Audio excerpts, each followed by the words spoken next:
Welcome back to Tokenomics. Now, according to NASSCOM report, Web3 investments in India have grown 37-fold from the beginning of 2020 to the first quarter of 2022. The $1.1 trillion is projected to be Web3's economic value addition to the India's GDP by 2032.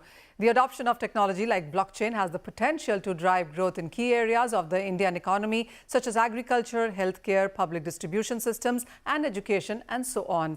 But the question everyone is asking is that will India have to come out of crypto shadows to achieve that? And that exactly is my first question to our guest. Srinath Sridharan is policy researcher and corporate advisor. He joins us right now on CNBC-TV18.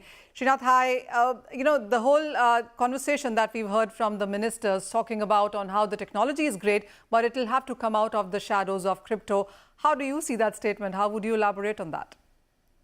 I think the fundamental mistake that the crypto industry has done is it has challenged the very supreme authority of the state. If you're saying that you're going to print your own currency, you're going to, I think, make enough people mad in the officialdom. I think we'd have to go beyond these narratives, right? I mean, crypto, for example, if you look at it as an asset class, could have far many greater uses than ever before. Who would have actually thought that there's value for streaming music? I mean, 20 years ago, we still had music cassette tapes, and we thought that's the best thing that could happen after big sliced bread, right? But today, how many of us even have any device where you have to use an external interface? None. We have Bluetooth, we have streaming music, streaming video. The very fact that we're doing this recording not from the studio, but sitting somewhere. So I think if we move beyond the crypto narrative, I think there's far more to Web3 as a concept, and I think we'll have to go beyond that. Two is, I think enough has been said and done. The recent legislation to bring cryptocurrencies and the crypto assets under the KYC norm and to bring them under AML, I think it's a phenomenal move. I think one would wonder, why did we not think of it for the last so many years when the stakeholders were fighting with each other and taking each other to court?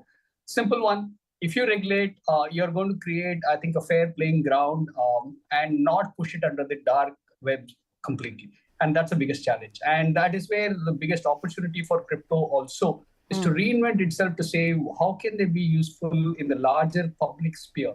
Not just talk about assets and not just talk about currencies. Clearly. The other concern really is about policy regulations. And while India has such huge taxes right now, but the G20 presidency is expected to do India good. And we've heard some statements come out of that as well. The bigger concern has been, will our taxes go down? Will we listen to the global markets, or will the global countries also start putting these taxes? Where do you think is the conversation moving to? So I think the entire tax narrative, if you look at the last, say, 13, 14 months of the taxation, or slightly lesser, we have seen a huge migration of Indian investors moving out of Indian virtual digital exchanges to elsewhere. It is not as if they've stopped trading in crypto. It is just that they've simply migrated from the Indian exchanges which were taxing them. It defeated the very purpose of saying that we want trackability, traceability, and the authority to tax domestic assets. A simpler one, in my mind, theoretically, would have been to bring in the KYC AML regulation and say that we're going to tax at source if you're going to book a profit. You can track them, you can trace them, and the digital assets, bring them under simple, let's say, a DMAT form, and say every single DMAT statement of yours will also reflect any VDA that you have, and I have the right to tax it. Far simpler. I think I want to put a context here as a stark contrast. We have not been able to still cleanse one of the oldest physical forms of assets, which is real estate, right? I mean, we do have KYC, we do have AML, but guess what? We don't have even digital records across the states. Land is a state subject in India, and we have not been able to have a uniform regulations that could track ownership of real estate, land. That's a tangible one. So in the intangible space, which is all about virtual digital assets, we have a long way to go. And I think we must bring a level playing field. And that's a moot point about it. Clearly. The other discussion really is about the policy regulations. And let's leave crypto aside for a moment, talk about blockchain and Web3. We've seen NFTs go down in a big way in Indian markets as well. The resale value hasn't been there. And all those enthusiasts who came about in the last couple of years seem to have disappeared right now. So when you look at the technology itself and the bigger theme, which is Web3, where do you see India headed? And what kind of policy regulations do we really need here? So I think let's look at it a little long term. I mean, Web 1, Web 2 were clearly the Western ownership, right? I mean, India did not have really political influence in the global sphere to have any say in the Web 1, Web 2 governance. So what did it do? It allowed for the developed nations to have their larger platforms to occupy economic heft, be it the social media giants or be it the tech fin giants that we see. Web 3 is going to be far more about personalized internet, which means the larger policy challenges. Can India really afford digital colonization by any other Western power? Let's look at it from that angle of foreign policy. So, which means we will have to bring Web3 narrative to mainstream conversation about what is our strategic power. And if you look at it from that on one side, and the other side is economics, pure economics. All these narratives would ultimately translate into economics in the creator economy that we live in. I mean, we may not like the TikToks of the world, we may not like the social medias of the world, but how do we participate in the global governance of the internet? And this is one chance that India has. I mean, to be a little sarcastic, I mean, 30 years ago, we were seen as probably cyber coolies. We were just lifting the heft for outsourced job for the Western world. And we were very happy with rupee and dollar arbitrage, and we made our wealth there. But now we can't afford to be cyber coolies anymore. We will have to lift the knowledge space and create intellectual properties around it. That's the Web3 narrative, and we can't afford to give it up. Let's take a look at, let's say, what a China or a Russia or a US would do. They would bring in international relations. They would bring in coalitions and nation states into this entire Web3 community building form. And we can't afford them to colonize or monopolize the internet. And that's why Web3 becomes far more important for us to talk to, not just from economic or empowerment point of view, but also say that how do we look at the future of global states, including India?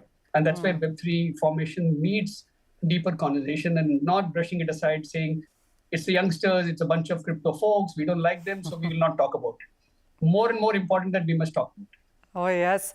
The younger population and a lot of tech-savvy population and so many developers and thousands of numbers in Indian markets. And we've seen a lot of funding coming into the Indian market too in the last 3 or 4 years.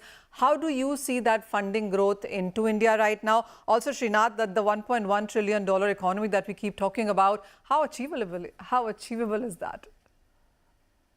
I think the second one is easier to answer. How achievable? I think depends on our policies. I mean, one thing we'll have to be very clear. The 70s and the 80s, we saw a lot of brain drain of Indians going to the West, especially the US and the UK. And the narrative that the both sides use currently saying if we don't bring in encouragement to Web3, the brain drain will continue to happen. Yes, it will. But that's the nature of talent, the market for talent globally. The nations will make it far more easier to attract talent to come and bring their incubation and innovation so that they can benefit economically from that.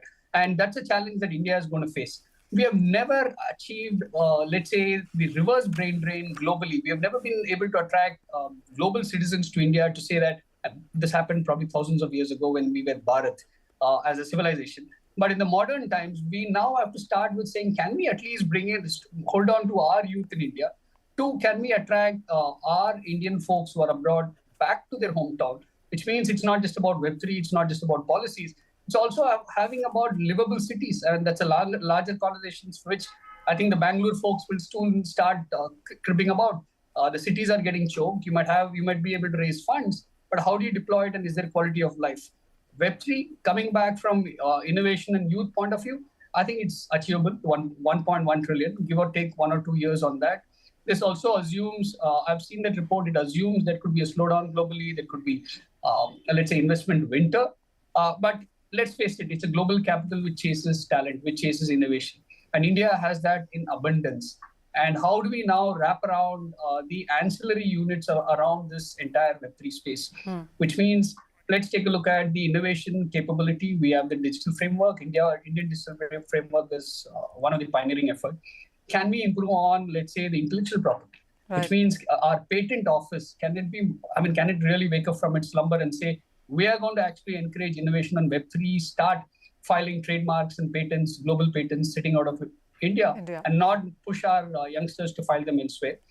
And three, more importantly, can we give them actual protection? Sometimes it's okay to be protectionist in policy. It's not seen as unfair. All the countries do it. India should start doing it as well, saying that let's protect our Web3 entrepreneurs and let's say encourage them to go abroad, encourage them, give them all policy and export competitiveness. And this is the time to do it. When I say this time, probably the next 3 years is what we have before the world catches up with all this innovation. Absolutely. Well, there's so much to do, and hoping that there is more clarity regulatory-wise and otherwise in sense of conversation and funding when it comes to the Indian markets there. Thank you so much, Srinath. What a pleasure talking to you. But with that, it's a wrap on this edition of Tokenomics. News continues right here on CNBC TV 18. Do stay tuned.